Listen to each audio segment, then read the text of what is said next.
कि हम बिहार में सस्ता डेटा दे रहे हैं। तो हम लोगों ने उनका जवाब दिया है कि बिहार के लोगों को सस्ता डेटा नहीं चाहिए, हम लोग को अपना बेटा वापस चाहिए जो गुजरात में जाकर मजदूरी कर रहा है। मोदी जी कह रहे हैं कि आपका लड़का गुजरात में जाकर मजदूरी करेगा और यहाँ से आपको सस्ता डेटा मिलेगा, आप मोबाइल पर बैठ के अपना बेटा को, अपना पति को फोन पर देखिए।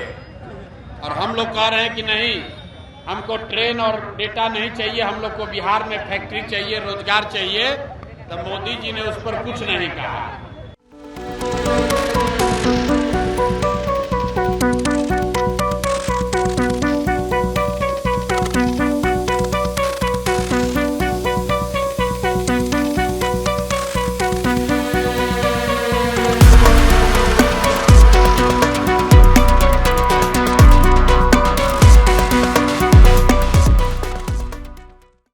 है कि अब 400 शहाबुद्दीन भी आ जाए तो कुछ नहीं हो सकता है।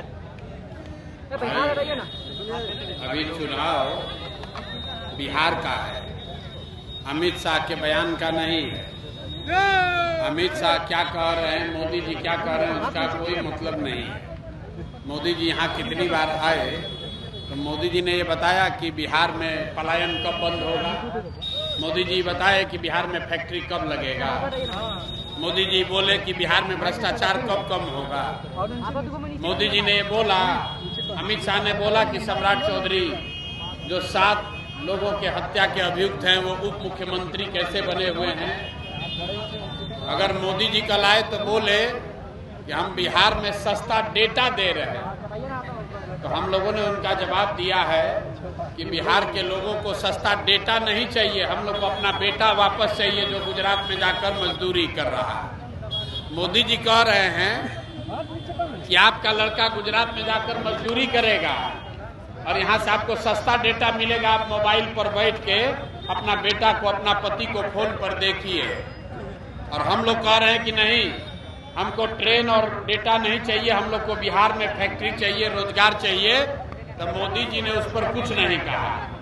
20 वर्ष से सरकार है, ढाका से कम 1 लाख से ज्यादा बच्चे बाहर गए हैं, मजदूरी कर रहे हैं।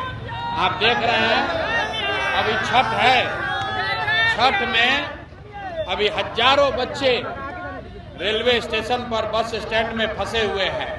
रोज आप लोग न्यूज चला रहे हैं कि लोग ट्रेन में कैसे कष्ट से धक्का खाकर, लैट्रिन में बैठकर, सीढ़ी पर बैठकर, दरवाजे पर लटक कर लोग वापस आ रहे हैं। ये बिहार की दुर्दशा है कि आपके बच्चे पैसा देकर घर वापस आना चाहते हैं तो उनको पैसेंजर भी नसीब नहीं है। गुजरात के बच्चे 1 लाख करोड़ के बुलेट ट्रेन पर चलेंगे और बिहार के बच्चों को घर आने के लिए पैसेंजर भी नसीब नहीं हो रहा है। और यहाँ का आदमी आंख बंद करके मोदी जी को और नीतीश को वोट दे रहा है, इसीलिए ये दुर्दशा है। तो 30-35 साल से यहाँ की जो राजनीतिक बंधुआ मजदूरी है कि लालू जी के डर से लोग नीतीश भाजपा को वोट देता है और जितने मुसलमान समाज के लोग हैं ये भाजपा के डर से लोग लालू जी को वोट देता है। मिलता किसी को कुछ नहीं है। तो ये पहली बार बिहार में एक विकल्प बना है। अब आपको लालू जी के डर से मोदी और नीतीश को वोट नहीं देना है और मोदी से डर लग रहा है तो आपको लालू जी का किरासन तेल नहीं बनना है। अपने बच्चों के लिए बढ़िया आदमी को जिताइए।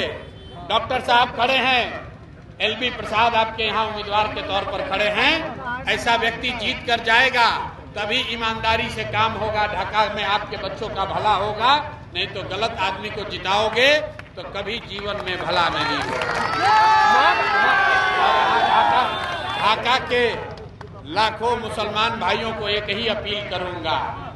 दूसरे दल वाले आकर कह रहे हैं, भाजपा का डर दिखा रहे हैं, कहते हैं भैया भाजपा को रोकना है, भाजपा से डर लगता है तो हमको वोट दो, हम आएंगे तो भाजपा से बताएंगे, जन बचाएंगे। जन सुराज कह रहा है भाजपा से मत डरो, भाजपा से नहीं डरना है। अगर मुसलमान हैं तो अल्लाह से डरिए और हक के साथ खड़े होइए, सही के साथ खड़े होइए, तादाद का चिंता मत कीजिए। अगर अल्लाह के बताए हुए, अगर इस्लाम में बताए हुए हक के साथ खड़े होइएगा, तादाद अपने आप बन जाएगा। और नहीं तादाद के चक्कर में बातिलों का साथ दोगे तो आपके बच्चों का कभी भला नहीं होगा। यही आपसे आह्वान करने आए हैं।